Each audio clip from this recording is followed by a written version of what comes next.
Good morning and welcome to Ark and Dove Presbyterian Church in Odenton, Maryland. I'm Brian Boudreaux, the clerk of session here at Ark and Dove, and your host in the lobby, the weekly program of the life and ministry of the church. Now, today is the 24th Sunday after Pentecost, and we will be welcoming 11 new members and their children into the Ark and Dove family. We have a lot going on as we get into the fall season and starting to prepare for Advent. Just a reminder that we have a 9 a.m. service inside the church that is not live streamed, and then our 10:30 service, which will be live streamed. We just want to remind everybody to RSVP and to wear a mask. We will be having a Christmas pageant. So I have Abby Boudreaux and Christina Nelson later on, and we're going to talk about what's going to happen in this Christmas pageant. I also have another interview with Oxa and Brandon Callahan and Donna Anderson to talk about our Harvesting Generosity stewardship campaign. Monday, November 8th from 7 to 8:30 p.m., the Gleam team will be having a virtual meeting. If you'd like to attend that, please contact Amy Tardif. The children and youth activities will be moving indoors. So with the announcement of vaccines available for children ages 5 to 11 and the certainty of colder weather, Sunday school, godly play, youth groups, and logos. If it feels like the temperature is below 45 degrees or there's precipitation, classes may be held inside. Every attempt to sort of increase air circulation will be implemented, but we will require masks for everybody to be involved. Additionally, there'll be no eating. So just pay attention to some of those decisions that are made. They'll kind of be made at the moment. If you have any questions or concerns about how we're implementing this, you can talk to Christian Ed Elder Sarah Fox. We have an Advent book study that will be starting on November 24th.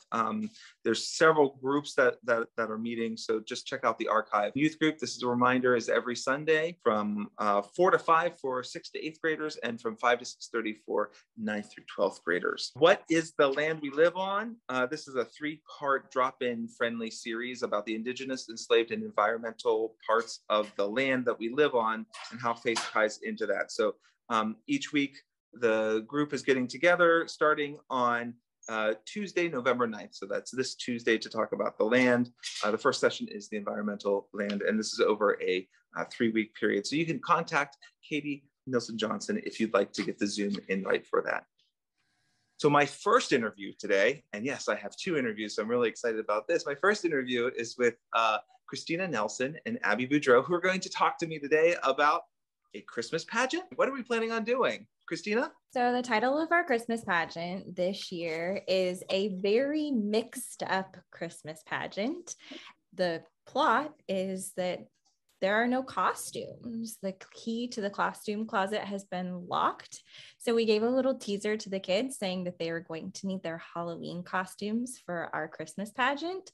And that was confusing, but it is adorable in the end. So we recreate the Christmas story using characters that are available via their Halloween costumes. Wow, that's wonderful. Last week we had the choir sing, the children's choir sing, and you were part of that, and that was such a wonderful experience. I think everybody had just to hear the children's voices fill the church. Abby, can you tell us why are we doing the Christmas pageant? We just think it's super important that post-pandemic, it was really important to kind of get back to some of the normalcy, especially for the kids. So we made sure to pick a pageant that incorporated some, standard Christmas carols so they could learn some of them, because some of them haven't really spent a lot of time in church. Wonderful. So tell me, when are you rehearsing? The main rehearsal is right after the Logos group meets, which is on Tuesday nights from 7 to 7:30.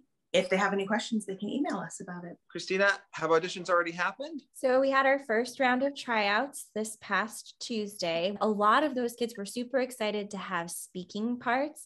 You do not need to have a speaking part in order to participate. We want as many kids to join us in singing and acting out the story. We have lots of non-speaking roles, so we welcome more kids to join us this Tuesday. If you didn't have a chance to try out already, come and join us and we'll give you a chance to speak for us and we can see, where we can fit you in. What ages are you looking for? It's a kids program. So kids and youth are welcome from preschool through high school. You're obviously looking for children, but what about adults? Do you need adult volunteers? We need adults to help us with a very basic set. The set of our program is actually a church, and also organization of costumes. We're going to need to gather up particular costumes, and then additionally just support for getting kids to where they need to be. It would be awesome to have a handful of volunteers that can be there on Tuesday evenings when we're rehearsing, and also as we move into a couple of Saturday dress rehearsals and then our final performance. You'll take anybody of any age because it's been so long since we've done one of these. When is the Christmas pageant? Sunday, December 19th at the 10:30 service. And we're going to have a little preview. One of the songs will be sung the week prior on the 12th. That's great. So if you, let's say you're not going to be down on Christmas, you can still be a part of the Christmas pageant. Absolutely. It's great to hear 16 kids already last week filling the sanctuary with those beautiful voices. I look forward to what you folks have in store for us. We are really excited too. Thanks so much for having us. Yeah, thank you so much for joining me. This week, we are talking to two families who are sort of on different sides of how long they've been part of Ark and Dove. I want to welcome Brandon and Oxa Callahan and Donna Anderson to discuss sort of our Harvesting Generosity theme. So welcome to all of you. Glad to be here.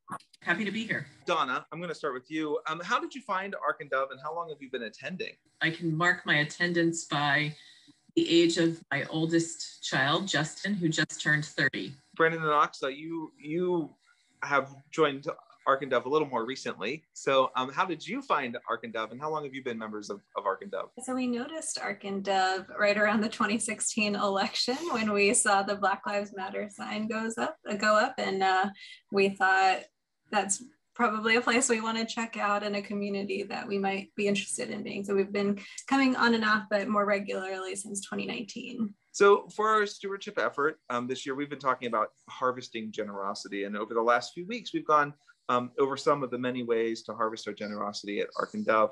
I'm wondering if you might be able to share just a little bit about sort of what influences your decisions and motivations to give of your time and talents and resources. And paramount has to be that everything that we have comes from God.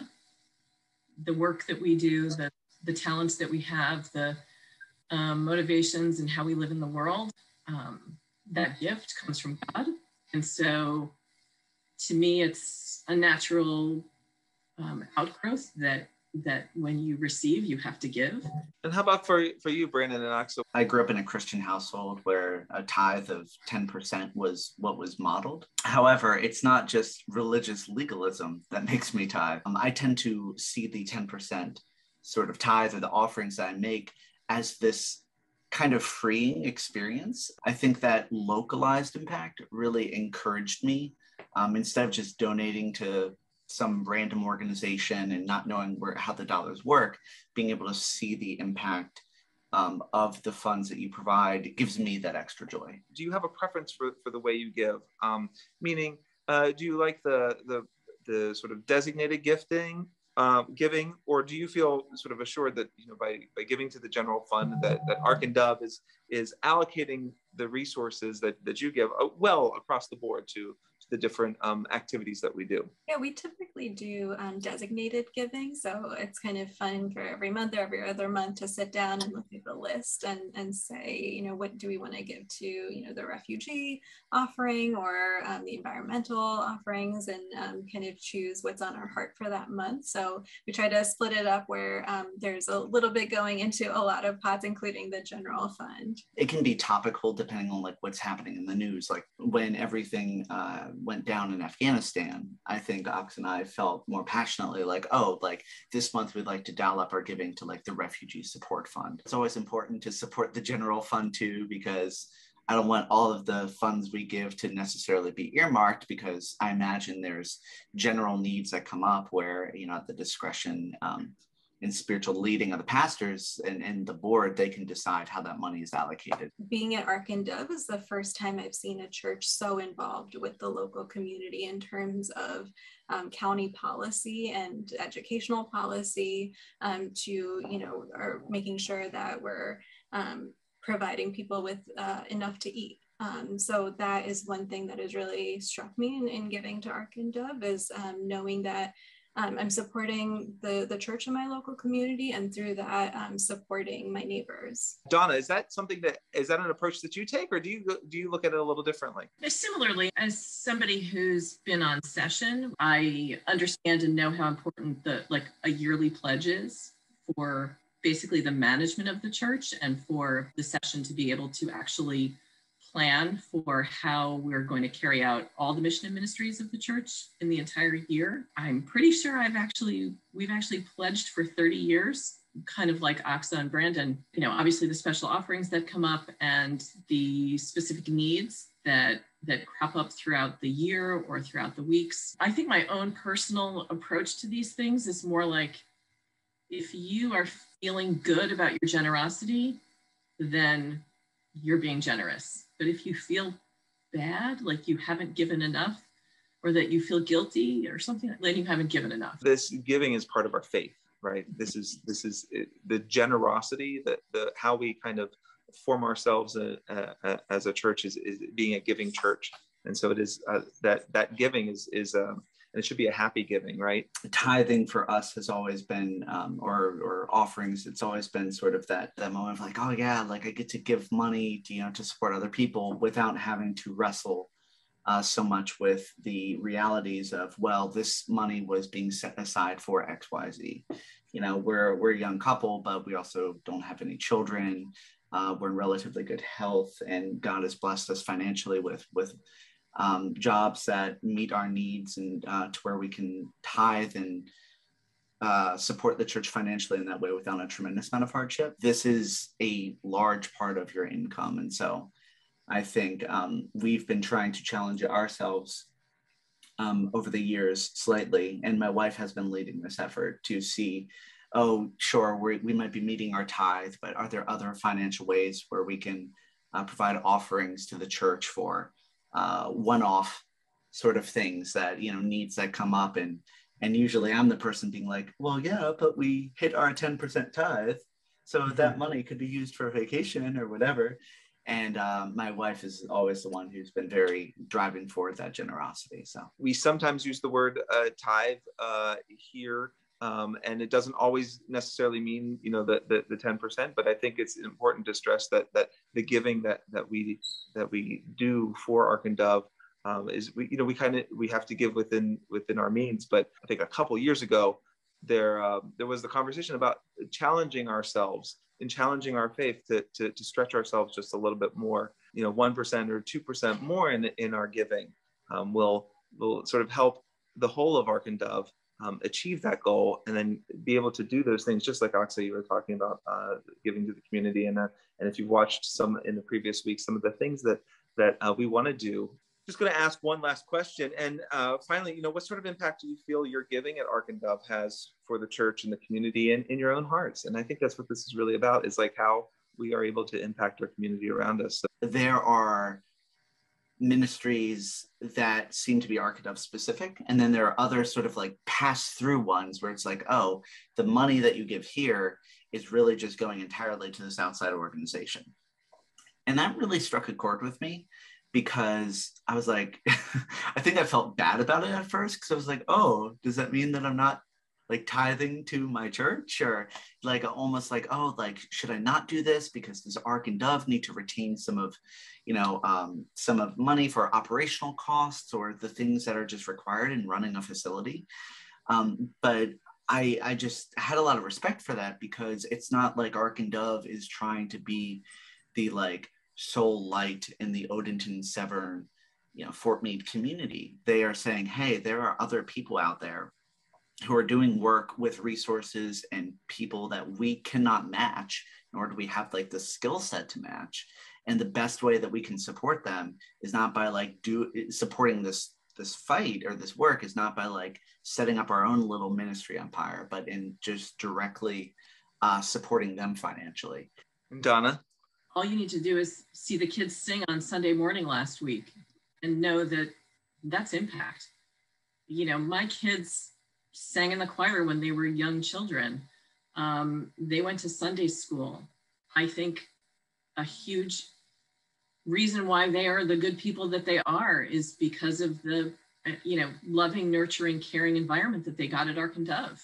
Our impact on children, I think our impact on each other and how we care for each other, how our pastors care for each other, how our deacons and elders, I think how we care for our facility and our building and ministries that take place in there, and the way that we use our building as a tool to invite other people in. And last, but certainly not least, as Aksa and Brandon have talked about, is the mission work that gets done at Ark and Dove. Those other organizations rely on contributions from Ark and Dove, from other churches and other groups around the county to support the work that they do. I love the fact that, you know, we have this transparency at Ark and Dove. You know, the budget is out there. People can see exactly where money gets collected from and where it goes to and how we use that.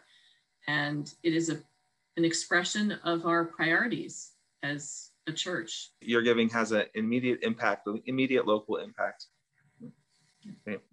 Well, thank you all for joining me today. It's such a pleasure to be able to just kind of you know, peel back and you know, look at talk about this. It's not an easy subject to talk about, and it was so good to be able just to, you know, have a small conversation about it. So thank you for joining me. Thanks, Brian. Thank you. And thank you for joining me today. You know, I love coming into your homes every week. I just want to wish everyone a happy Transparent Day today. And everything that we talked about can be found on the webpage or in the archive.